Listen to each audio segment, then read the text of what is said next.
entusiasmava. Boa noite, bem-vindos a mais uma emissão do live do Espontâneo X.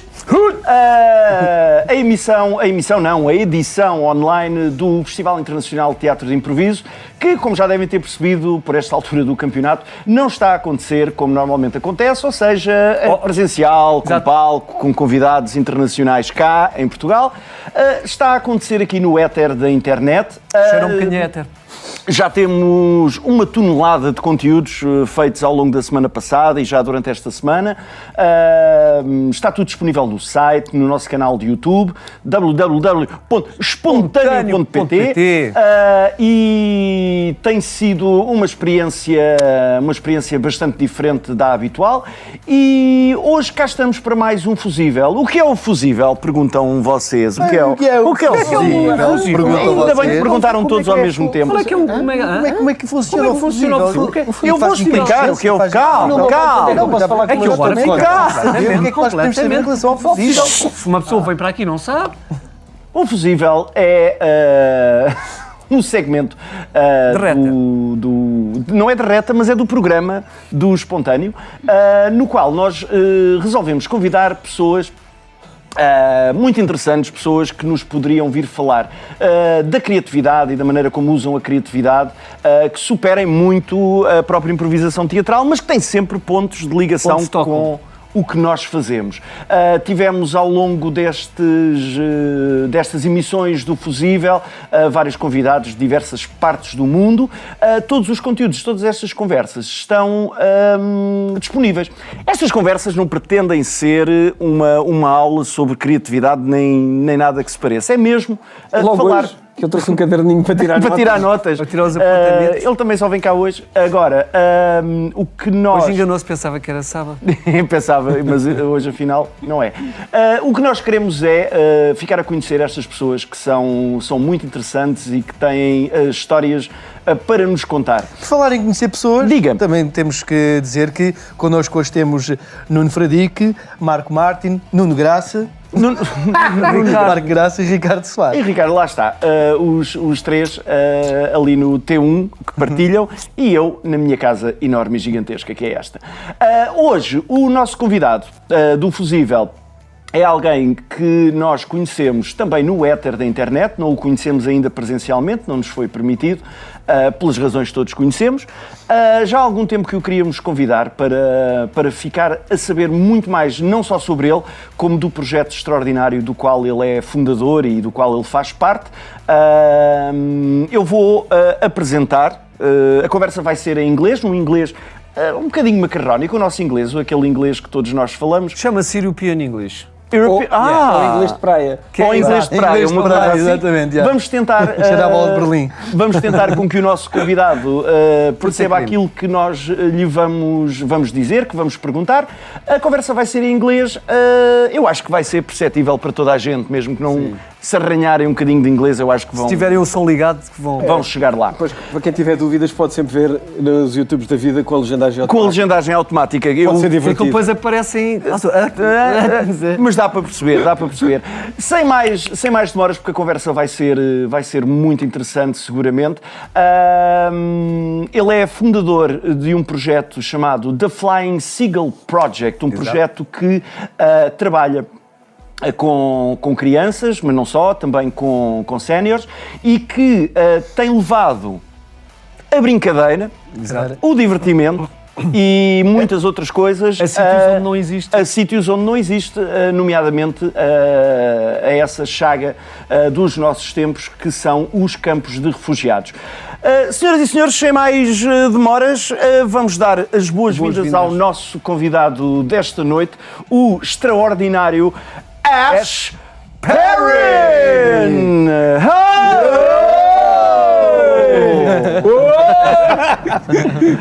Hi, Ash. Thank you so much for joining us on our festival. We had a little chat before. It's been a while since we follow your work and the amazing things you do. We are an improv company. It might sound strange that we invite someone from the outside universe of improvisation, but we have many things in common, and we will talk about that during this conversation. But first of all, let's get to know a little bit of you.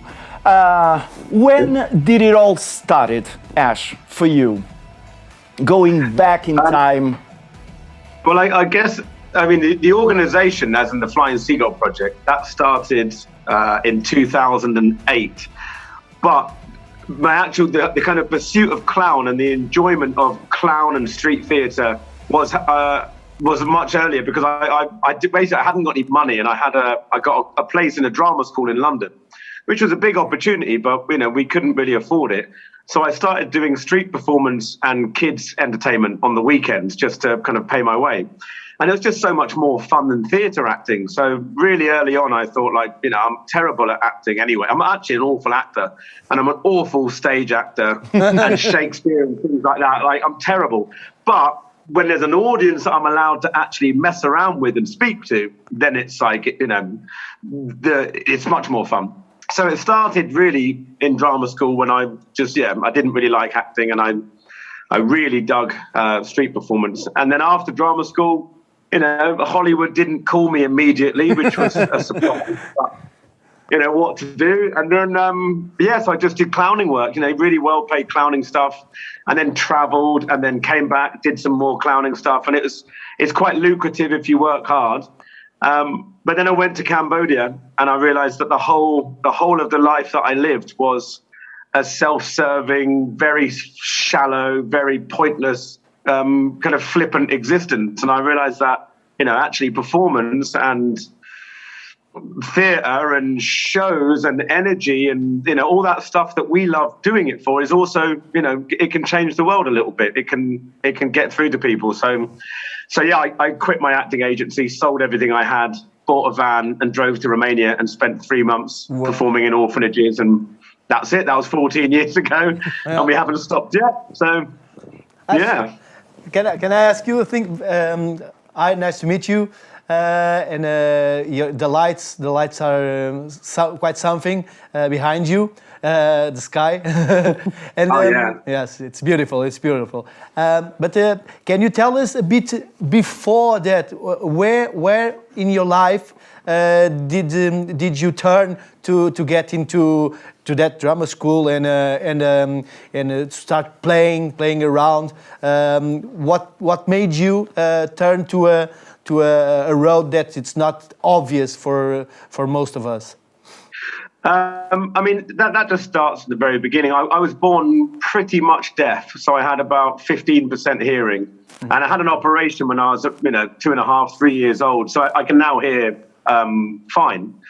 But it meant that I missed all the early years of, when you're a baby, you copy stuff and you make sounds and see what it sounds like, and I didn't hear anything. So I think then, because I'm lucky enough to be in a country that has the resources, immediately they used play and they used music as a way to help me catch up. So, when I was 3, I started learning, violin and recorder. Again, I'm awful at both of them. You wouldn't want to hear it, but it kind of, a dying cat would be a more enjoyable piece of music than music. But yeah, so just really early on, it was, creativity and not even creativity, the creative arts and the freedom that you get to just, if you don't, you're so happy that you made a noise, especially when you're young. When you get older, you expect to be good, but when you're little, you're happy just to make a noise. And so that basically formed the foundation of how I caught back up and managed to, now I make a living doing the thing I couldn't do. Talking, and I couldn't talk until I was, 6 or 7, and I had speech therapy till I was 11. But it was just always such playful encouragement. My speech therapist used games, and music gave me the confidence to communicate without the words that I couldn't form. I think because I lived that experience of, being born in a way not normal or not good enough, and then the creative world gave me a space where I was more than good enough, because you can just express and be free and be alive. So I think even from then, and then, my parents were especially my dad, he was an eccentric man, wild and, don't know what the right word is, bonkers. He was just mad but you know what, as much as, even our politics are different, he just was so into people and so into serving his community and being part of things that, I think maybe because he was nosy, he just liked to know what everyone else was doing. But it just, yeah. So that's it, really. It was just, I lived the experience of being, lifted back up through the arts. And I lived with a family who, we didn't have any money, but we had a great time. We went camping on a holiday. We had, we were such a happy bunch, and we had just good energy and positive feelings about ourselves. We didn't need to have any stuff. And so I think it's that now when I see, I started off working in Romania 14 years ago, working in orphanages and Roma gypsy villages and things. And it's like, you don't need stuff to be happy. That's the capitalist lie. That's the nonsense we're fed to keep us buying stuff. And I feel like it's a theft of the opportunity for happiness in life if you think you can only be happy if you've got stuff. Yeah. Because actually it's when you are something that makes you happy, and the rest of it is just, it's just window dressing. It's just decorations. Yeah. So you that being your road in the childhood, then you make those choices of drama school. Then it wasn't for you, and then you discover the clown. Did you discover the clown, or it was just something it bumped into you? Because sharing my experience, it was I worked with clown as well, but it was not a choice. When I realized I was doing it, it kind of brought something out of me that was not a plan, was not even in my mind at all. And then at a certain point, I discovered that, and that somehow opened up a road to later on to improvisation, because it was an extension of that. So how was it for you to become a clown or join the clown? Or it's the same. It's the same as you're saying. Like I don't mean to be rude to clowns, but I don't think anybody when they're like 14 thinks, when I grow up, I really want to be a clown. Like, no one thinks it's it. But yeah, so I'm not going to lie. Like I did it because I needed some money, and it seemed quite easy. And then you just show up, dress up like bloody idiot, and be nonsensical. But then it's when you realise, like, I don't know, for me, it's an immediate affinity. I think very fast and I speak very fast. I'm consciously trying to slow down now, tonight, so we have a normal pace of conversation. No. But so I think at that pace, and it just worked. And I'm hyper vigilant. I obsessively kind of consider all details. So if you've got an audience of 100 people or 100 kids especially, I know what each and every one of them is doing all the time. And if they don't seem happy, I tweak or I move or I change or so it's like, it just worked. I really love to be subversive. I love to be rebellious. I've never been very good at, authority, and most of us aren't, but like even if the authority figure is absolutely right, I still don't give a shit. I still don't want to do what they tell me. And I think that is where the clown is. And it comes from like, not the arrogance to ignore the rules, but you think so little of the rules and so little of yourself within them that you don't have to worry about it. And that's the clown. It's like the clown is below everything and above everything. It is no class and all classes. And I felt like, that's what I feel like. I read high literature, but I like to sleep outdoors next to a campfire. So we don't have to fit into some set of, characteristics. The clown can be any or all of them. Charlie Chaplin was the favorite of the royals, and he was a promiscuous, womanizing drunk. It's like all those things can exist in the same entity. Yeah. And I think that's very liberating. And I feel like I enjoyed that. I didn't ever feel like most of us, I didn't ever really feel like I fitted in school or fitted in a workplace. And when you realize it's because you're a clown, the whole point is you're not meant to fit in. You're meant to, disturb things and, what's the word? Provoke obstruction to the norm. I want to share with you, because this is, it's not an interview, like I said. I'm not going to make all a bunch of questions, but I wanted to share something with you and see if you somehow connect with it. Many years ago, I met this guy. I lived outside of Portugal, and I met this guy who was the director. It was quite a name. He's the director of the circus school. It was in Rome, and I met the guy. He was very easygoing guy. He didn't play the role of the director of the school, so he was a clown. And he was sharing with me that he worked in a bank. And at a certain point in his life, he just said, "No, I'm not happy with this. I'm not happy with this." And in this conversation, some other person said, "How could you deny a job in the bank, a secure job in the bank, to become a clown?" And he said, "You know what? I play in the subway, and you see a lot of people going by you, and to know that you break the routine for 2 minutes, 3 minutes of your daily activities, or someone is going to work, is running, and that person just stays still for 2 minutes and watch me. I know that when they go back home that evening, they won't have much to say about their daily job, but for sure they will remember that colorful 2 minutes. It's like it happened and then he died in that moment, but it kept a mark." And said, "For me, that means all. It's not a 9-to-5 job. It doesn't bring me security like we here seated, we know well how it is to work with in arts, but this kind of being there in the moment to break routines, to bring color to gray, and then knowing that when you leave, the world will turn to gray again. But you, for 2 minutes, you painted. Does this make sense to you somehow? Does it connect to your? I mean, absolutely. And this is the thing, man. It's like there's two things I wanted to say. So one is a saying that I really love, and I think about it a lot, which is, and it's a humanitarian clown, I suppose, rather than the kind of standard clown. But it's our role is to disturb the comfortable and comfort the disturbed.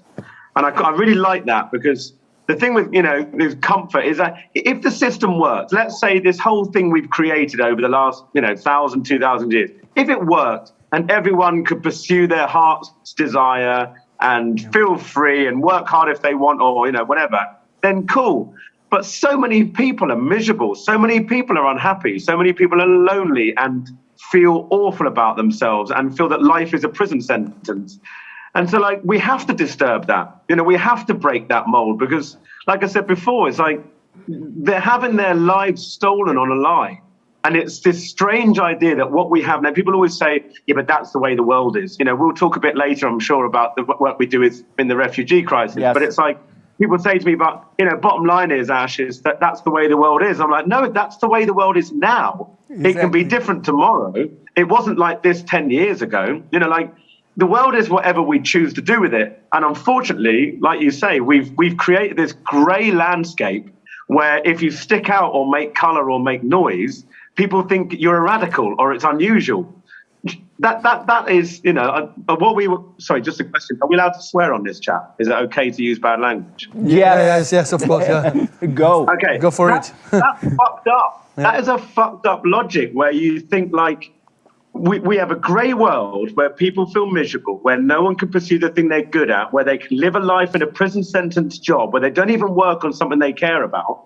And yet the person in the subway who stops being a banker to cheer people up, that's the weirdo. What? And then the maddest thing of all is that if you do make it, let's say, and you're rich, you buy oil paintings and you go to the opera. So you go and do the things of the people that you think are weirdos. So you buy their art and you watch them sing. It's so mad that we don't honor the things that we consider the highest level of sophistication. It's bizarre. And then you just I don't know if any of you has any doing a small jump into your life story. Then you I don't know if it was immediately in 2008 you created this project, this group called the Flying Seagull Project. Am I correct? Was this your kind of like your road? You had a trip to you went to Romania, and then after that you just created the Flying Seagull Project. Was this the? No, not so kind of slightly out of sync. So I think Cambodia, like I said, I went to Cambodia, and if I'm totally honest, it was another trip. I earned some money, and I thought I'll go to Cambodia. People go there. And I went there and I took my guitar, and I always took some magic tricks and things, because it's nice to have your magic with you. And I went to an orphanage. Again, like, I'd love to say it was because I wanted to help, but it was just what you do when you're 21 or 22 and you're going traveling. You visit this and you visit that. And I did a show, just a funny little magic show, a handful of tricks. And I played some songs on the guitar. And all these kids, were just like, enwrapped. They were just like, whoa. And I'm an average guitar player. I'm better on guitar than I am on violin, but I'm still no Hendrix. I think I was playing Knocking on Heaven's Door, which is G, D, A minor. It's basic stuff. But they were just blown away by it. And I just, and when I left the orphanage, and I've told this story a lot, and I still get choked up every time. I left the orphanage, and I was in a taxi with my sister, and I was listening to a piece of music by Chimani Diabaté, this beautiful piece of Senegalese kora music, and it's very moving anyway, very moving bit of music. And I was thinking about these kids, and I was thinking, like, not one of these children cried, and I was there for 4 days, and not one kid cried at any point. Now, English kids do cry a lot. We're very spoiled. Kids are always crying here. But like, even normal kids, since Brexit, everyone's crying, so it's fine. But yeah, man. And so that none of them cried, and I started thinking, like, why? They were 2-year-olds to 14-year-olds in 4 days. Now, surely one of them. And I thought, why wouldn't you cry? And I realized, or I thought, it's because if I cry when I'm a baby or when I'm 5, my mum or my dad or whoever's looking after me will come and tend to my emotional needs. If I'm an orphan, then there's nobody to tend to my emotional needs. There's somebody whose job it is to feed me and someone whose job it is to give me water. But whose job is it to reassure me if I have a nightmare or to, make me feel better if I have an argument with my best friend? There isn't anyone. And that thought of, like, there's no one whose job it is to love them. And there's no one whose job it is to make sure they feel okay. Oh, man, I was just so overwhelmed. Like I said, I had very loving parents. And even with a tough start, like, we got through it because of that love and because of that support. And the thought that there could be children out there who don't believe anybody loves them. Oh, man, even now, like, that breaks my heart. That's their only life. They're only 5 once. And they're going to be 5 and not think that they matter and not think anyone cares. And I was like, so I cried my eyes out in this taxi, got out the other end, got a piece of paper and just wrote the whole project in my notepad. And I was supposed to be in Asia for about 4 months. I was going to buy a motorbike and go surfing. Yeah. But I did. I bought a ticket, flew home, spent my money on a van, painted seagulls and stuff on the outside and drove to Romania 3 months later. And that was it. It was just, I just thought I have a skill. It's not a very clever skill. I can make any kid laugh, and I can use that laughter to make them feel good. And what better use of it is there than sharing it with kids who no one's got their back. I wanted to have their back, and then we went to Romania. So Romania was the first place we ever went to on project, and then day one we went to an orphanage, and it was like day one. I thought, this is exactly what performance is for. Like, this is it. No offense, but like, people just paying money to go to a theatre and they laugh at stuff that's not even funny in the theatre. It's like, I call it theatre laughter. It's just like, oh, that's a joke. It has a beginning. There's a middle. There's the end. We're in the theatre. Let's laugh. It's like, it's not even funny. It's boring. Whereas, like, in an orphanage, in a Roma gypsy camp, in a refugee camp, if you're not funny, you're in danger. Your show better be good, because otherwise someone's going to throw stones at your van. It's real. And I love that. It's just like the whole thing's a more real experience. And performance has that, it has that strength. It has that relevance. And it's far more relevant than some boring high street theatre with some boring overpriced ticket where boring middle class people come and watch a boring show. It's got to be more than that. So it's through that it starts growing the project. You gather more people. It's not only you. For what we've seen, you have a lot of people working together with you on. So does that mean your view of what you could do and what you could bring to people just brought people close to you that had the same exact view, the same exact, because for what we can see, it's not a regular social project. We look and we see people working with kids, and they all seem to share this kind of joy. It's not something very by the book or by the rules. Yeah. I mean, to begin with, I think I had to convince, my best mate is a guy called Matt, and he's a really funny performer, Billy Bang, brilliant clown. Naturally, his face is like elastic. He can just make all sorts of shapes. And he said, "Why are you buying a van?" And I said, "We're going to drive to orphanages." He said, "If you do that, I'll come." But I think he thought I wouldn't do it because I hadn't been very socially focused. And then I called him, I was like, "Man, it's all good. I've raised the money. We're going on Thursday." He's like, "What?" I was like, "No, you promised." So I had to trick him. But the others came. But it's funny because these days, we have loads of, I don't know how many we've got. Like 15 core crew, and then there's a waiting list of about 200 people who want to join. Wow. And that's amazing. But they don't know what it is until they get there. Yeah. And I can say it and describe it and show them videos and things, but until you feel that moment, it's like, I don't know how else to say it other than performance has a real strength, and you don't feel it until, I never felt it, I should say, not you don't. I never felt it until I stood in front of an audience where there's no stage, there's no anything. There's them and there's you, and the only way you're going to make it happen is by performing with your balls to the wall, full throttle, just make it work. And it's got to be really funny and not patronizing funny, actually funny. Mm-hmm. It's got to be entirely specific to them. Again, I'm sure we'll talk about improv in a bit, but it has to be for them. It's a conversation. That's all it is, where you're stimulating everyone into a naughty conversation where we're all being mischievous and laughing a lot.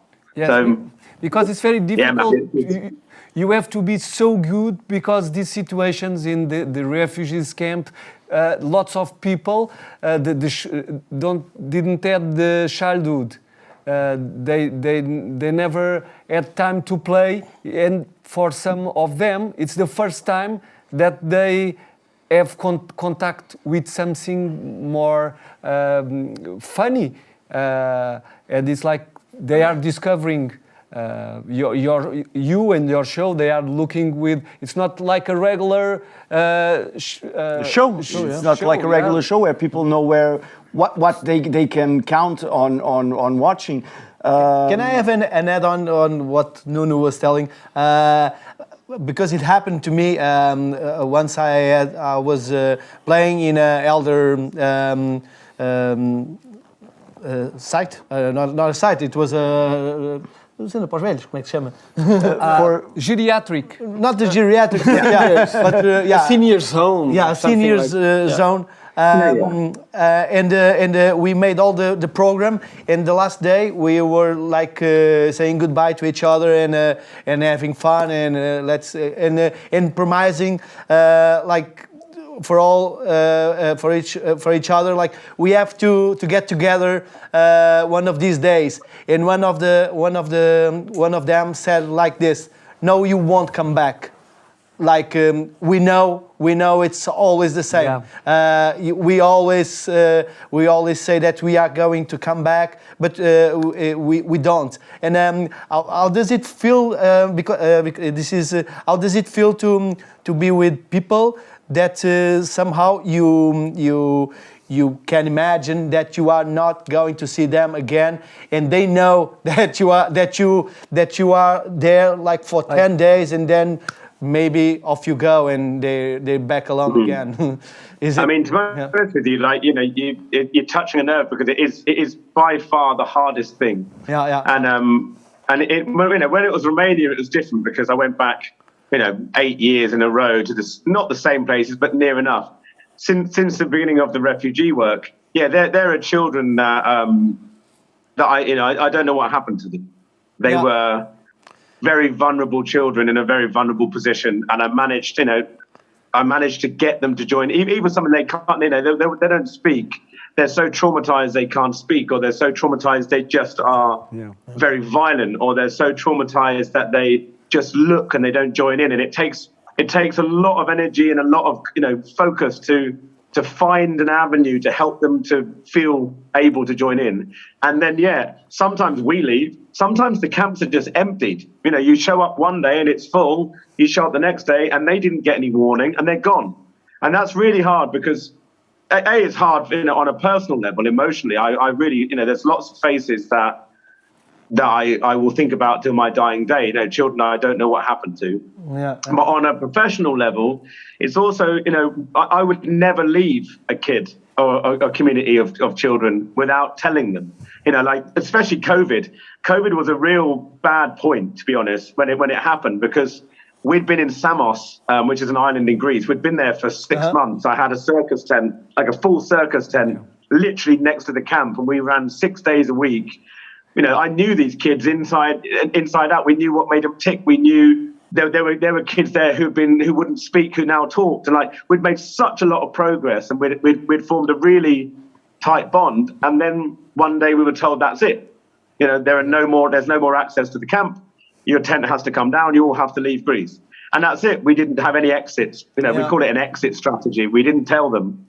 So that is the hardest thing, and I think it's probably the hardest thing for the children too, because, you know, they don't know where they are. They don't know their way around a camp. The camps are dangerous, not because you know there's violence in the camp, but also they're dangerous because of hygiene. They're dangerous because of bad weather.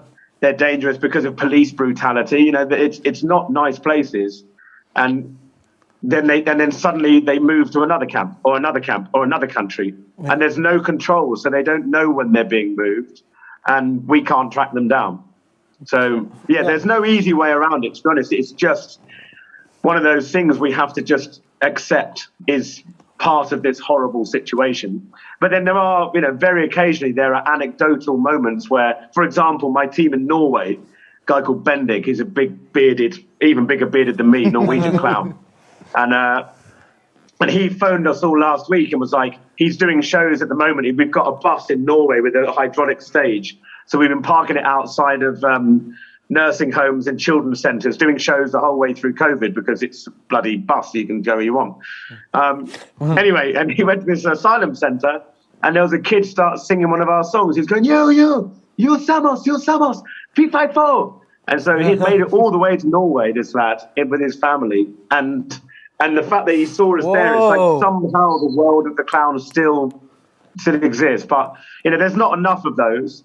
But, you know, the other thing is we are prolific in our work in Greece, until COVID at least. You know, we went to every camp every year. We go to Lesbos every year for 2 or 3 months. You know, it's like wherever they've moved to, the chances are I will be in that camp at some point that year. And we purposefully tried to cover all that territory so that they know we're out there. And then, like, one of the big camps, when it was evicted, and we knew it was being evicted, we held signs up saying, "We love you," as the bus went by and waving. And then we found out the camp they'd gone to, and then we got access to that camp and turned up there the next day. So, you know, we're always trying to figure out where they're being moved and stick with them. But it's horrible. Go on. Let me go back just a little, because you've been talking about a lot of things: the power of left, the building relationships based on attending performances, but regarding mostly and not only the refugee camps.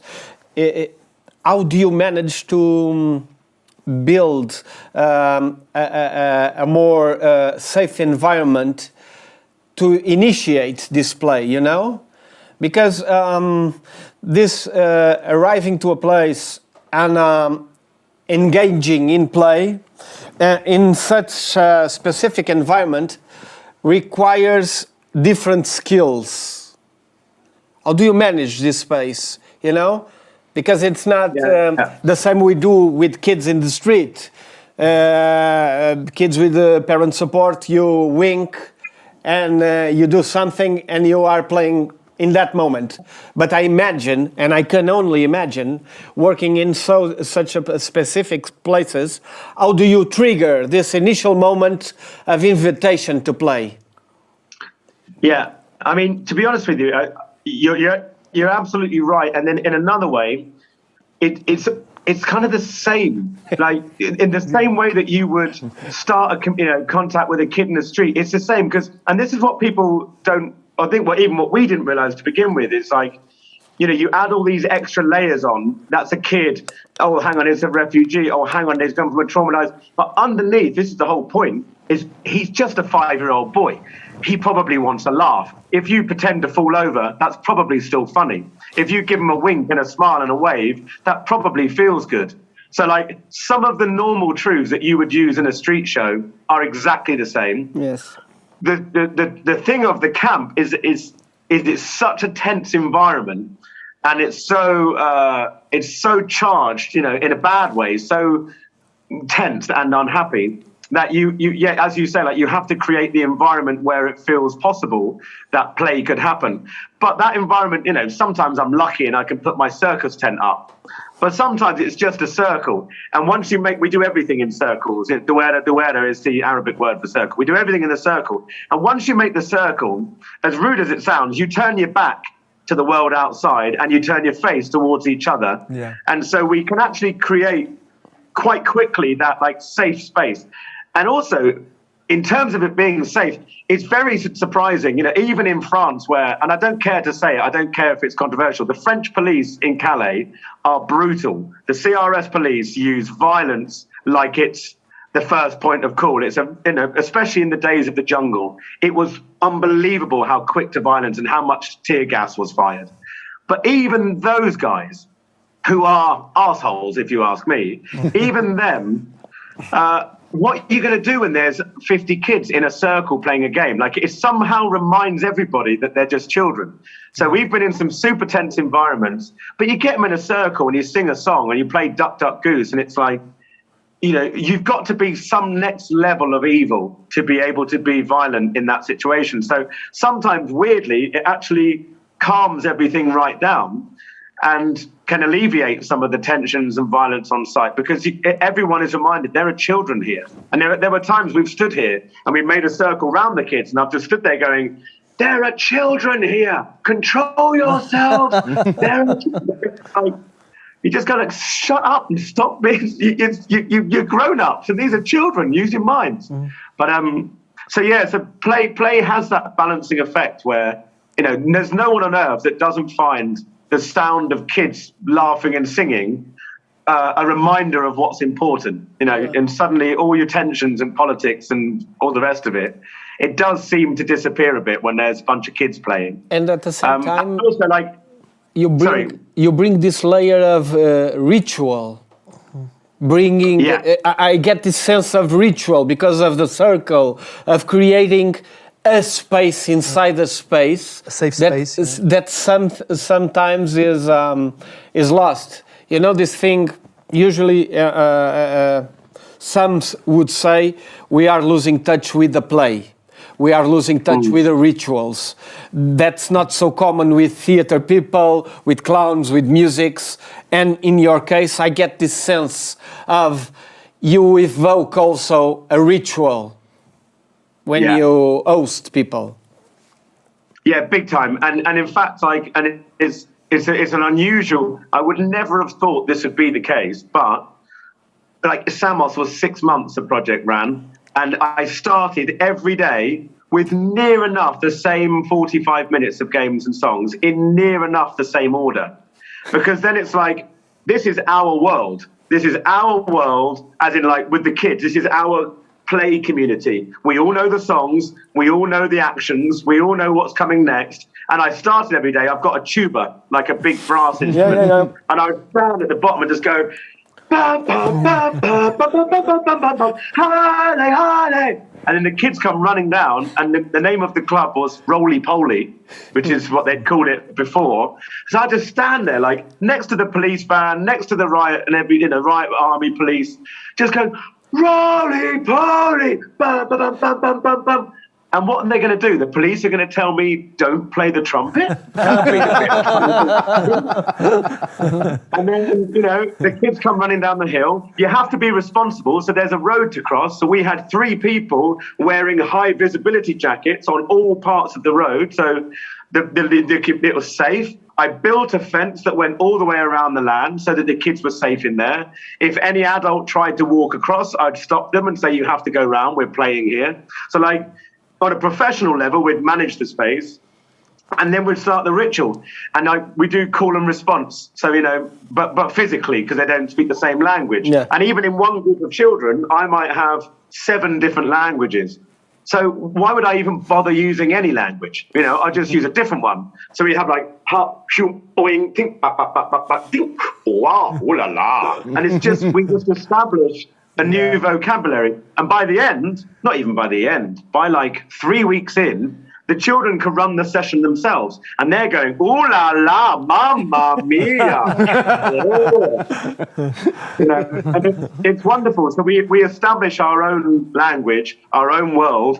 And eventually it becomes so confident that nobody would dare mess with our circle, because it happens every morning. And then you get the grown-ups and the adults becoming like we're part of their community. We're not, it's what the kids do. They get up and they get showered and they come to play. So, it is ritual. And I think it should be. It's a right. And, take it out of the camps and come into our own countries. Like, children spend too much time on bloody computers. I love computer games. I played FIFA and Mortal Kombat for hours as a kid. But not this much. If we don't, have that physical, social experience when we're kids, we're going to end up, obese, psycho, mad people who can't speak to each other and can't run around. Like, that ritual of childhood, I think, is really important. One of the things, Ash, that really still keeping the topic on the refugee camps is the refugee crisis. It's been inside of Europe, at the doors of Europe. It involves a lot of politics. It's a complex. It's not only just a situation. It's more than that. It involves changes of politics inside the countries. It influences people. So it's a complex. It's a complex topic. How do you manage to get in? Because for outsiders like us who only get the information from the TV, from the media about the refugee crisis in Greece, outside of Greece, how do you manage to get in? To whom you have to talk to convince to let you in, and that your work it's going to do something for those people, because the thing from us from outside is like the situation. It's at the crossroad. It doesn't move. It doesn't go forward. It doesn't go backwards. People are just being held there for years now. I guess some of the kids never met and never knew another kind of life inside of a camp. How do you manage to get there? Because the situation seems to be like this. No one really wants to make a decision or a move. The situation just exists by itself. And looking at this way, which is no one wants to take a decision, how do you manage to get in? Yeah, well, I think there's 2 points to it. So I'll start with the actual kind of how do we actually get permission to go in. And there's an easy explanation, is that it is listed on the UN Charter of Human Rights. Article 33 is that children have the right to play. And it's in there, like it's clearly written. There's a whole nother set of charters, which is what those rights to play are. But Article 33 says a child has the right to access play appropriate to their age and in a safe environment, or something like this. So it's not an extra. It's not something we think we should have. It is vital. It is a human right of a child to have access to play. Maybe as adults we think play isn't so important, but that's because we're wrong and we've grown up, we've started doing boring things like trying to get loads of money or filling in forms. But children get it. And so the idea that there is just no situation that removes the necessity of a child to play. So that's kind of part of the line I go down, in that I say it's part of their mental well-being. And often we've been considered health and they call it psychosocial support, PSS. So it's like for the kids' mental well-being, they need to have access to adequate play. And they all know how hard it is to run play with these kids because they've all gone through different traumas. And we give them an easy option. So once they've seen us once, there's no problem because, we have a system, we have a very defined technique. And I train all of my team for like 2 weeks before they ever join us.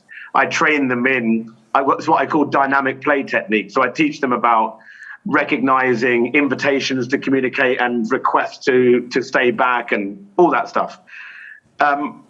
Over the 14 years that we've run, I've also been fairly strategic in that I've got testimonials from every single place we ever went to. So after we've done the session, I've asked everyone for their feedback. Now, to begin with, it's just unknown orphanages in Romania. But that got us enough to go to a Red Cross centre in Belgium. And then when I get the Red Cross feedback, that gives me something that I can go to the UN with. And bit by bit, you grow it all up. And I ask proper questions, not just did they have a nice time? I say, what do you think the value of the session was for the children that took part? So we have a very detailed questionnaire, and we, through that, kind of monitor and evaluate our impact. It's the boring way of saying it. And then also we are just like, there's different people run different camps. So in the north of Greece, we lived for a year in the north of Greece, and we had big tops in 3 different camps, and we went every day for a year to 4 camps. And that was run by the military. And everyone was like, oh, you'll never get permission. It's just the general brigadier of the army is in charge. So I was like, well, where is this general brigadier? Let me go and see him. Like, oh, he won't want to talk to you. I was like, well, give me his number. So I went in full costume, like top hat, full costume with a Greek and with the Norwegian. And we just talked at him until he liked us. And then after about an hour, he kind of liked us. And after an hour of him then talking to us and us going, yeah, wow, yeah. Then that was it. He gave us military passes for all the camps. And if I had any problems, I'd just be like, I'll call the general. All right. But that's it. But it's things like, I think the main problem with our access, or with this sort of access, is people have a preconception of clown troupes as being flaky, hippie circus types. And obviously, like, most of my friends are flaky, hippie circus types, so I don't want to insult them.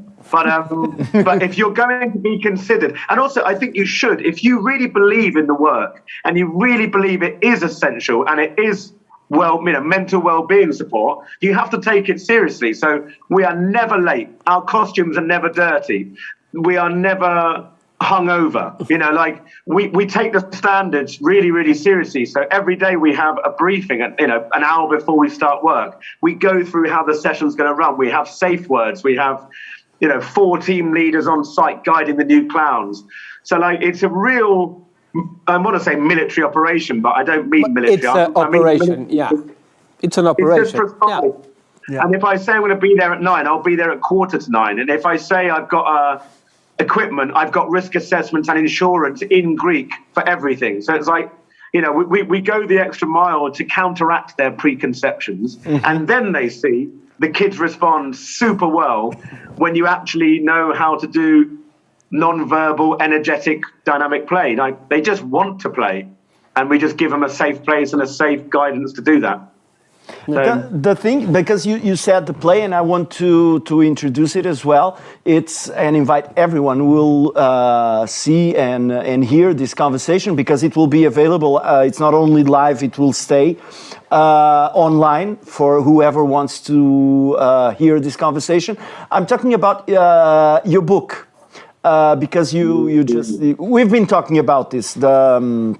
You call it the real play revolution, which is not only a manual for playing with kids in general, to play, to choose a couple of games and practice them with kids, but it also involves, throughout the book, involves you into this this kind of mindset of playing, which is something I can connect, and that's one of the connection points, is with us in doing improvisation. We have so much in common concerning the core business of what we do, because improv is very democratic. You don't have to be a special one to do improv. You can just start, but because you want to try. It's very easy access because it's playful. If you do improv for like 10 minutes, an improv game, you will have results. You will produce impact on the others. And so basically when I got into your book, I said, it's more like an improv book. You have rules because you need to have the rules to find your freedom inside those rules. It's not complete anarchy, but it has that aspect of finding your freedom inside these rules, and then be joyful about using them to discover other worlds, other universes. So I'm not going to let's not jump inside the book, because the book is there for whoever wants to buy it. But I want you to talk a little bit about your insight on the playing. We talked about creating these safe spaces or these own spaces where magic can happen, where you create your own world, you create your own universe. You're the master of your own universe because you are creating it. And with the tuba. Yeah, with the tuba and whatever it comes to your mind. It's your world. You rule your world, and that's something that I think we are not used to it as a society. Yeah. You just follow rules, and then you find your own freedom inside those rules. We are not used to create something and own it. It's yours. It's your rules. It's the way you dictate things. So I wanted to hear you about this power of play and how play can impact not only you but the others around you. Yeah, I mean, I think, firstly, I think half of the book is super boring, and that wasn't my choice, but for the record. The publisher came to me and asked me to do it, and they wanted 40,000 words, and I sent them 85,000 words, and then they cut out all the good ones. So, there's some really good bits. All the games and stuff. Basically, they wanted it to be a bit of a play manual, and I wanted to go more into philosophy, because I kind of feel like it doesn't really matter what game you play. It matters how you play the game. And that's why I didn't want to write the game rules down. Yeah. Whatever, you can make up a game, it's irrelevant. And it's an interesting thing, because like you said about anarchism, anarchy in a playscape is fun, but it's fairly short-lived and it's fairly chaotic. And I don't think it's that enjoyable. Like if everyone playing cricket had their own rules, it wouldn't be a game of cricket. It wouldn't be football if all 11 players on each team had a different set of rules. It wouldn't work. So the deal is, though, it's like opt-in leadership. And so the bit that was not put in the book, which I think is so important, was I wrote a section where I said, as we all know, which apparently we don't, as we all know, authority is an illusion that is normally claimed by people over others by will, especially over children, by the very fact that you're older than them. And I think that's the most ludicrous idea, that simply because I'm 39 and you're 12, that means I have authority, is a nonsense. Yeah. So that idea of just claiming ownership, firstly, it's not consensual that they follow you. It's enforced, and that's different. So the whole idea of opt-in play or opt-in leadership, it's like you choose to join and to follow. It's like, what's the word? Opt-in leadership. I'm offering to lead, and it will be fun if you follow my leadership, but you don't have to. And that makes it far more enjoyable for everybody because the pressure's off. And then in terms of like anarchists, I love, I think anarchy is possibly the only way we can ever be purely and truly responsible. Because whilst we can blame someone else, we can act like dickheads. Whereas if we actually just accept, we can all do, and it's true, we can all do whatever we want. If I want to go out into the street and kill the first person I see, I physically can do that. So the only way it works is if we all know we're free, but we opt in to follow, leaderships in certain areas. Why would I not follow a heart specialist if I've got a heart problem? That's opt-in leadership. He hasn't got authority over me, or she hasn't got authority over me. They have specialist skills that I'm going to agree to follow. So I have a friend of mine who set up Glastonbury Festival Kidsfield, and he talks about Anarcho-Syndicalism. So it's anarchy, but each one of us is anarchistic, but we have a syndicate where we all want the betterment for all of us. And I think Anarcho-Syndicalism is the only way we'll ever be okay again in the world. Because at the moment, and I keep going on about capitalism, I'm not massively, I am an anti-capitalist, but it's not the benchmark of it all. It's more because current capitalism gives us the ability to have more stuff than we could ever need whilst people in the country away are starving. And that is not anarcho-syndicalism, because nobody wants to be fat at the cost of someone else starving to death. And yet half the world is obese and the other half hasn't got enough food to eat. And we're losing 1 million people in the Yemen are starving to death right now, whilst 1 million people in England are considered obese. That wouldn't happen if each of us had true and genuine authority over ourselves. So that's gone quite a way away from play, but that's what I wanted in the book. and I don't know why they didn't put that in a children's book. What's their problem? Why?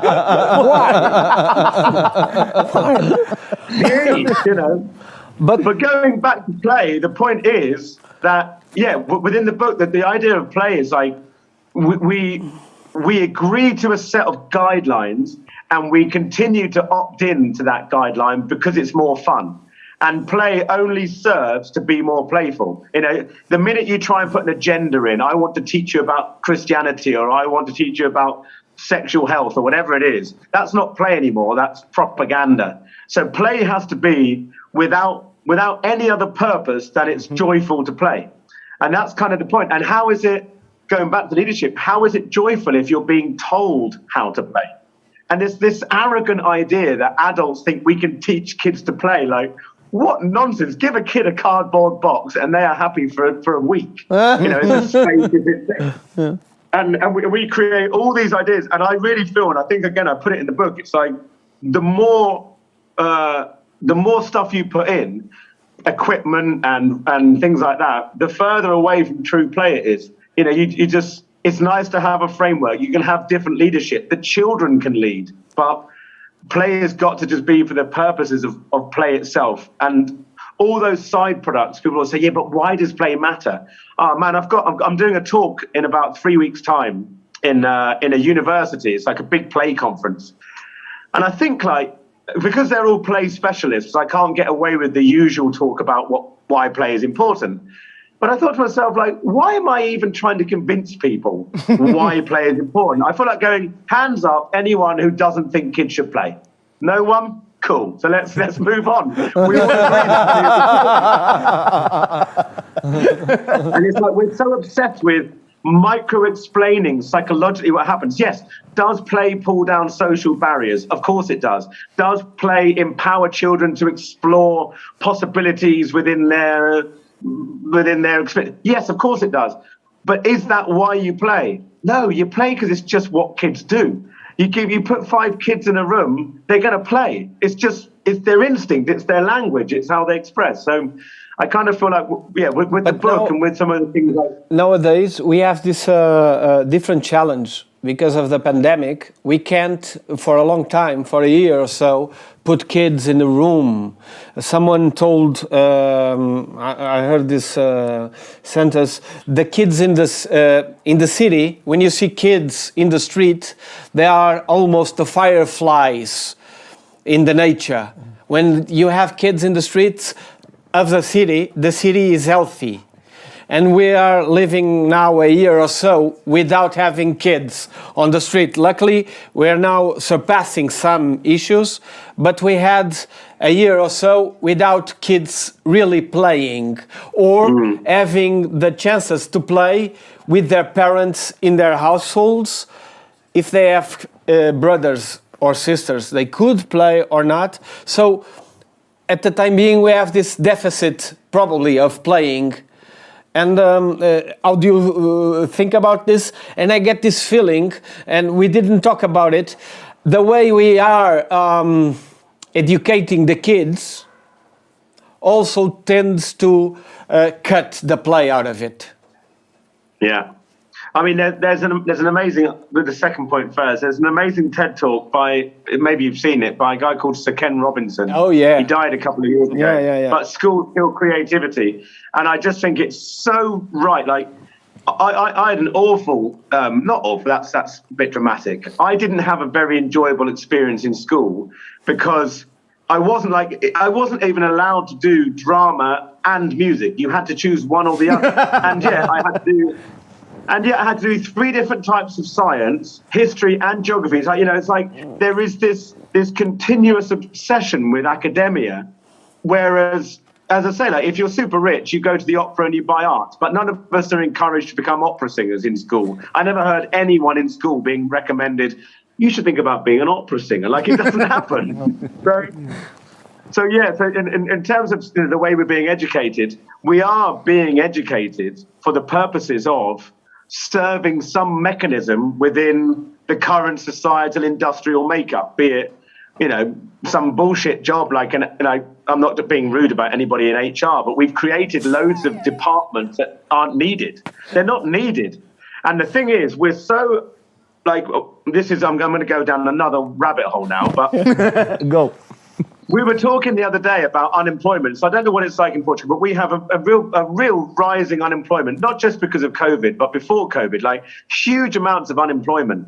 And that's because we have mechanized and digitized the workplace. So in a car plant that used to build cars, you don't need 1,000 people anymore. You need 10 to press the buttons and move the things and what have you. But rather than consider that a success and say, we have liberated 990 people from work, we call them the unemployed. You're unemployed. You're not employed. You're bad. You're there.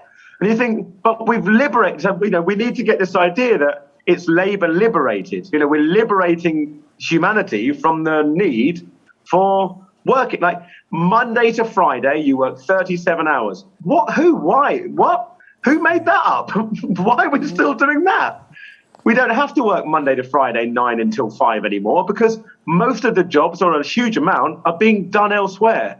We don't need them anymore. So the way that leads on to schools is that we're still creating the fodder, the manpower or person power to go into industries that don't need people anymore. So it's not only is it demoralizing and takes all the color out of the soul and raises you up to be not what you dreamt of, but you also aren't even really needed anymore. So you might be trained to be average, and then you find that nobody needs average people. So it's a really, I think the education system is so old and so out of sync with what we need. And then you look at people like Denmark, and Denmark, there's no homework. It's illegal to set homework. There's no school uniforms. You don't start school till you're 7. It is illegal to put kids in groups based on their abilities. It's illegal to do any tests until they're 14. And they have the highest education results in the world every year now for like 10 years. So it doesn't even, there's not even the proof that it works. There's the proof that it doesn't. So that worries me about school. And if you mess around in school, or if it doesn't work for you, you're called a troublemaker, like I was, like probably you guys were. You know, you made you feel like you're bad. I wasn't bad. I just didn't give a shit about history class. I wanted to do drama and music because I wanted to be a performer, which I now am. So they were wrong to suppress that. And one of the things. And one of the things about that is and connecting to improv, because it now occurs to me, because we all have, it's four of us, we have all different backgrounds, different experiences, but somehow we, with all our life experiences, we found all of us, when we start doing improv, like, it took a while. We started very, we didn't start when we were 20s. We started, we were 30 something. But then still 30. You're still 30, yeah. But the thing is, after, because it wasn't something that really was happening in Portugal. We got in touch really late, because the academic theater schools do not recognize improvisation as a form of theater. They look down on you and they say it's not, and you don't fit into these rules, but then you fit into something more important, which means these four guys just fit into, let's go on stage, no script, we don't know what we are doing, we will connect with the audience, and we will have, it's four guys with middle 40s, just having fun on stage, and then just, and we look back sometimes and we go, if I only had the chance to have this when I was in my 20s, who knew what kind of things in all these years where we were denied to have access to that because someone decided it was not a thing, it was not academic enough. And now we look and we say, look, we've done 10 editions of an international festival of improvisation. We know people from all around the world. I mean, the other day we were talking about we can travel to almost every country in Latin America. You know people that know people. Or to the US or in Europe. And you will find someone that you knew that was here in the festival. So They will not have us. or they will not have us. Just no, but the thing is really precisely you find something about yourself that you were denied, that you were someone just said, no, that's if you want to do this, you do by our rules, not you don't just do whatever you want to. It doesn't work that way. So it's something that we can connect. And it's mad because surely, like, you know, just as you were talking then, I was realizing, like, surely every single bloody moment of life is improvisation, isn't it? Surely. Yeah. Like, exactly. I've never been, I'm 39, 3 months, 3 weeks, 2 days, and 14 hours old. I've never been this old before.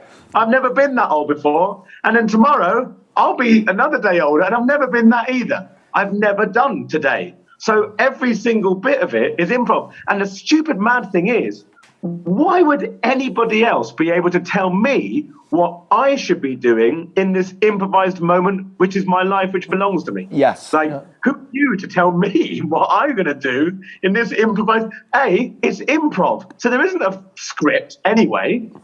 And there's also my improv because it's my life. So, you know, the idea that you would try to either tell me now or train me for the future how I'm going to behave in a way that you think is appropriate for me. Like, and that's why I never had a job. I said to somebody the other day, they were like, have you ever had a normal job? And I was like, I've had 4. I demonstrated magic tricks in Hamleys, but I got bored one day and I wasn't really selling very well. So I went to the pub and I refused to come back. I just was like, I've had enough. I've had enough for that day. And everyone's like, you know, well, you can't just walk out of work. But I thought, but I was 25 years old, 6 months, 2 weeks, 4 hours old, and I didn't want to do it anymore. So I'm not going to. And it's like, and then I had another job, and I got fired because I didn't want to have lunch when they told me to have lunch, but I wasn't hungry. And I thought, if I have lunch now, and it was like 11:30 in the morning. They said, you're on your lunch. And I was like, oh, no, I'll have mine later. They said, no, you'll have it now. I was like, but I'm not hungry now. And if I have it now, I might be hungry later, and I'll have had it. And they were like, you don't get to choose when you have lunch. And I thought, well, maybe there's things in my life I've got no control over, but I will bloody choose when I have my lunch. I'm a grown-up, I'm an adult. I don't have lunch when I'm hungry. Listen, Ash. It's just mad, isn't it? Like, yeah. The thing is that, like I said, improvisation as theater, it's very democratic. It's very open to. You see people that they were, by the way they look, by the way they look at themselves and they judge themselves, they would never put their feet on a stage. But with improv, you can be. You are just playing characters, made-up characters. You're just being yourself. So it really opens the door to a lot of people that will be outside the circuit even before they get a chance to enter, just because they look this way or they look that way. So it's something that it's really open to everyone. And it's all about you feel the change. Every time you do improv, you learn a little bit more, you want to learn more, and then all those other disciplines, academic disciplines that you were not interested in, once you find your road, then you become interested in them. And you say, now I need that tool, because now it makes sense. It doesn't make sense when people just say to you, learn about this, and why? It doesn't serve me now. So this is something that really bonds us, what you do and what we do. I just wanted to share with you one thing, because you said about the box, the cartoon box where the kid plays. It was one of the first things you said that, and it came to my mind. One of the first clown classes I had this teacher, this clown, this wonderful clown, who said, have you ever noticed that if you give a toy to a kid in a box, and if that box is big enough, after 1 hour the toy will be apart and the kid will be just inside the box, creating his own world and having fun, and then the toy will be like on completely aside, and that box will last until it finishes the possibilities. It will be a rocket plane, a car, a castle, or whatever. And that was really something that you said that, and it came to my mind, the cartoon box right away, which is true. Yeah. Yeah. And also, like, just taking one step back, with the going kind of linking directly to improv, is like, when you actually, and I'm not knocking theatre, really good theatre is good, really good film is good. Most theatre is not really good, unfortunately, but it is a great craft. But do you know the Rick Mail? There's a performer called Rick Mail. He's dead now, but they did a show called Bottom. Anyway, it was a really popular comedy show in the 90s on TV, and Rick Mail and Adrian Edmondson were the two guys, and there was kind of a script. There was kind of an idea. They were really foul and really offensive and really silly.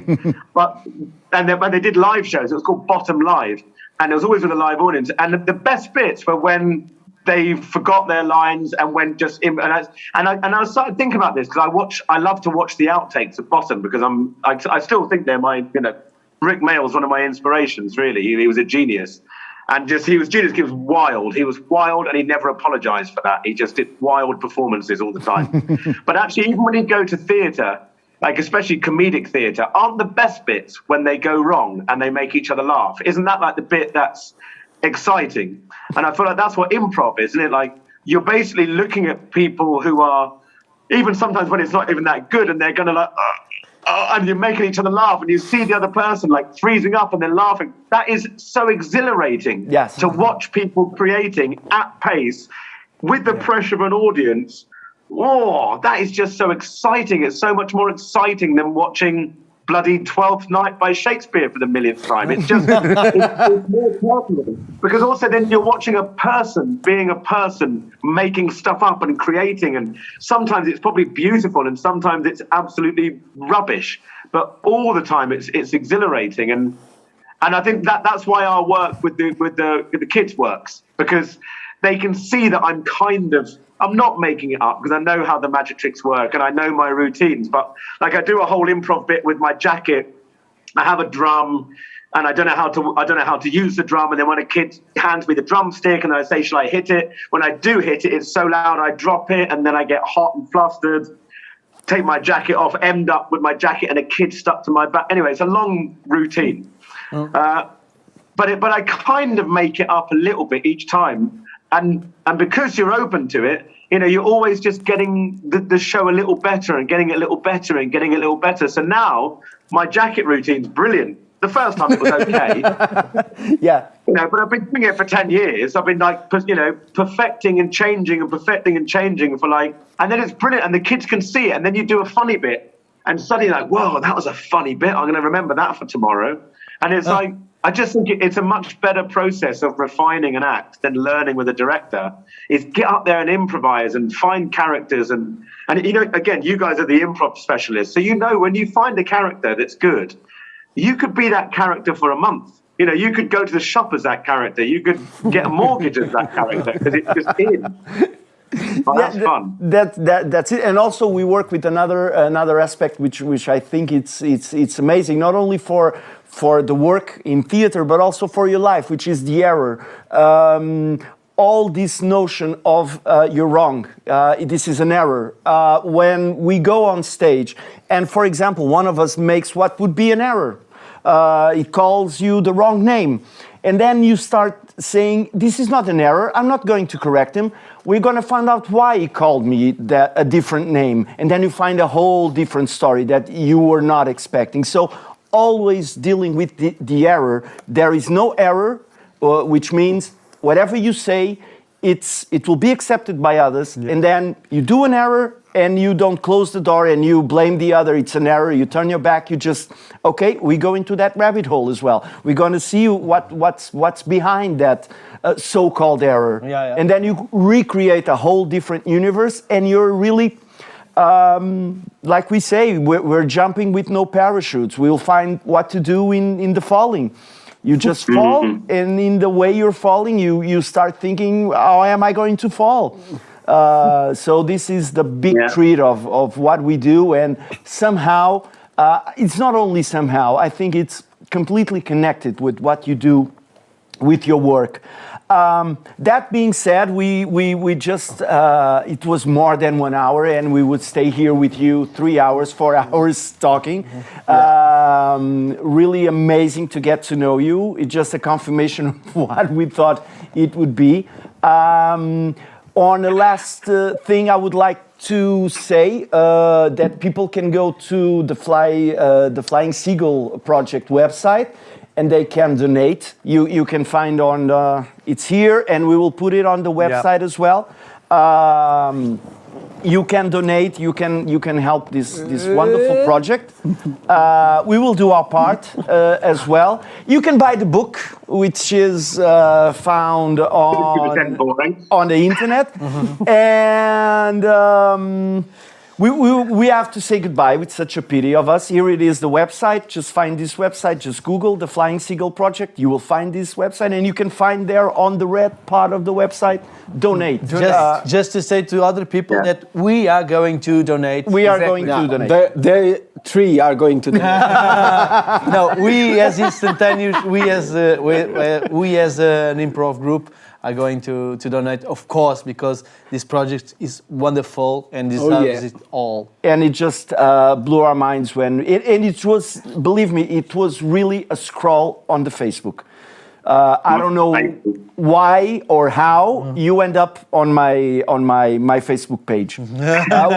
We have one friend in common, which it's an improviser from London, James Witt. It's his name. I never got to meet. He's my friend on Facebook. I never met him before. I talked with him. Never met him before.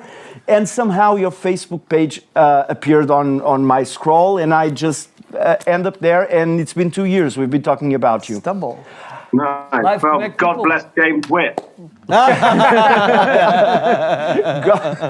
think that was the reason, and I haven't met him on person. No, I don't even know if he exists. I think he might just be a Facebook mechanism. Of course, or that it's a bot.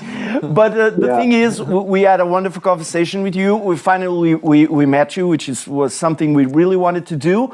And like I said on our offline chat, we, as a festival, we want to start doing the road of talking about creativity more and more, just getting out of the improv universe and opening it up to other people, other very interesting people who are doing very world-changing things with creativity, with arts, and they are not on the mainstream, so we are not on the mainstream as well, but we think we can And this is very special because it's creativity, play, and goodness for the And other people. Good vibes. good vibes. We So- would Good vibes, like to ask you like a few final words if you want to. The final words. final It's words. Final words. oh yes, the final words. You know what? I think the final words are. I'm gonna steal them from Miles Davis. I'm gonna make them improv specific. Is Miles Davis said, "There's no such thing as a wrong note. It's whatever you play next that matters." Yes. So I think I like that. And it's kind of what you were just saying, but you know, there's no such thing as a wrong note. Yeah. Just gotta yeah. roll with it. And that's it. A big applause for our guest tonight, Mr. Ash Perrin. Whoa. Thank you so much. We will keep in touch. Hope to see you in Portugal soon. And we will see you Who in knows? Portugal soon. That's sounds the good to me. promise, and we will want to have you here and keep this chat and introduce you to much more people because I think it really needs to spread out the word of your work and what you do. Thank you so much. Have a wonderful evening. And the sky now is much more darker than it was in the beginning. Thank you so much. Nice one, guys. Appreciate it. Good to meet you all. Thank you. Big hug. Cheers. Thank you. Cheers. All right, see you guys. See you.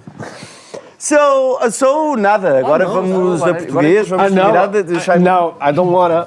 I'm gonna try to keep it I'll keep Brit it in style. English. Yeah. deixar-me brincar, já passámos Uma hora e meia. uma hora e meia, Que conversa, pá. mas vamos manter, porque eu assim quero que seja, porque acho que é importante. É importante. Espera que eu vou prestar o casaco. Eu não consigo. Eu só consigo porque é do frasão. Não vou mentir, eu não consigo. eu não vou conseguir. Bom, já sabem, chegamos àquela parte. Vamos ser muito rápidos. Vamos ser muito rápidos. Espera, que eu Chegamos vou pôr os àquela óculos. parte em que nós sugerimos alguns livros. A biblioteca já é grande, este é o primeiro. The que Real vocês Play já viram. Revolution. The Real Play Revolution, do Ash Perrin. Se comprarem o livro, uma parte do que vocês estão, uma parte desse dinheiro vai precisamente para o projeto, para fundar Flying Seagull. o projeto. Aqui estamos nós, unidos somos mais. Um por todos e todos por um. Tão bonito. Pronto, houve alguém que leu o D'Artacão. Que é a próxima sugestão. Que é a próxima sugestão. Alexandre Dunha. Estávamos aqui a falar de uma série de questões que dizem tanto respeito ao improv, mas dizem respeito à vida. Aliás, na conversa do Ash, esta importância do brincar, do estar no momento, do dizer sim, e temos esta sugestão da Patricia Madsen, que é à volta disto, o improv wisdom, e desta coisa que se falava no final do viver é improvisar. E viver é improvisar. Improvisar é a vida. A vida é rica. E aqui até improv is a dom. Improvisar é um dom. Nuno Fradique e as suas aulas de inglês. Nuno Fradique também foi muito bom em inglês. Ainda a professora dele se lembra hoje Para em além dia. do castelhano, o inglês. O inglês. E eu, muito rapidamente, vou aconselhar este livro escrito pelo nosso companheiro. E está a fazer Riverdance, não? É, mas o Riverdance Está um é bocado. fácil. O livro não é transparente, ao contrário do que ele tem conteúdo. Não, agora já está bom. É do nosso companheiro, amigo Fenha Hortali, que escreveu este Improdinâmica de lo Impensado, que é faz uma curiosa ligação entre o futebol e a improvisação. Que é uma paixão dele, o Fanha é aficionado exatamente. por futebol. Eu confesso que não é a minha paixão o futebol, mas consigo perceber que 22 jogadores e uma bola acaba por colocar em jogo uma série de incógnitas, como na improvisação. E o O livro é muito pequeno, lê-se muito rapidamente, mas tem aqui umas reflexões interessantes. Para quem gosta de futebol e percebe mais do que eu de futebol, será provavelmente ainda mais profundo, mas consegui perceber as ligações que ele faz, que são muito boas, entre o futebol, esse jogo das massas, e a improvisação, esse teatro das massas. Tão bonito. Meus senhores, foi este Momento cultural. Momento cultural. Temos aqui a TV 7 dias, só para antídoto. Foi este o segmento, uma conversa absolutamente extraordinária com o Ash Perrin, do The Flying Seagull Project, um projeto que trabalha com crianças, em específico, nos últimos anos, nos campos de refugiados, na Grécia e não só. Esta conversa vai ficar disponível agora, só para quem estiver a ver ao vivo e diz assim, eu adormeci ali a meio, porque já é tarde. Podem ir isto lá vai ficar ao disponível, podem vê-la quando quiserem. www.espontâneo.pt, está lá tudo. Ou no canal de YouTube, se não quiserem ir ao site, podem ir logo ao YouTube. É como Eu quiser. acho que é ligar o computador e aparece. Vai aparecer de Saltita. certeza. E da nossa parte é tudo. Voltamos amanhã com um convidado. Depois temos um convidado. Vamos outra vez Vamos levantar a cortina. Levantamos assim a cortina. E ele vem do México, é só o que eu digo. Baixa, Pronto, não pode dizer Vem do nada. México. A gente faz sempre isto, mas isto está no Mas site. está Quem lá. for ao site já sabe quem Pode é. ficar a saber o que é que Não era a mesma coisa. Não era a mesma coisa. É a última conversa do Fusível, é amanhã. Começa por P. A conversa. Fusível não, Conversa. começa por F. Começa por isso. com Antigamente PH. é que era com PH no teu com tempo. PH era. No teu tempo era. PH farmácia e... PH, mas é o água, tem PH 7. Possível. E é com a discussão do PH neutro Possível. que nós terminamos Há pessoas que também esta... têm PHs neutros. Só para... Diz o especialista em sabonetes. Bom, e é assim que nós terminamos o Fusível desta... Estava tão digno. Estava a correr tão bem. O que aconteceu? Acabou assim tão mal. Foi possível? Foi o canhão da Nazaré. É assim que nós desligamos o Fusível de hoje. Voltamos amanhã para mais um Fusível, o último deste espontâneo X. Muito boa noite a todos, bom dia ou boa tarde, quando quer que seja que nos tenham visto ou ouvido. Já sabem, cá estamos amanhã. Boa noite. Good night.